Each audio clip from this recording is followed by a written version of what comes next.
All right.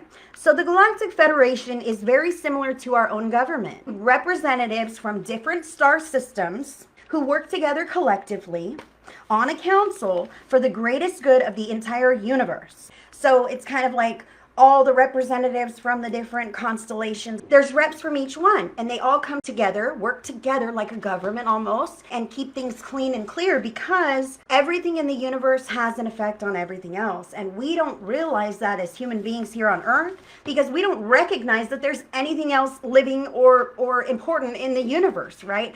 As Earth beings, we have yet to recognize galactic beings on a large scale level. Therefore, on the Galactic Federation, we do not have an earthly seat on that council. Even though we are in the universe, they do, look ahead for us too. Oh no, Earth's in the mix. What could happen? However, we don't have a seat on the council. We don't have a say in that, because Earth as a whole collective has yet to recognize the Galactic Federation and what it stands for.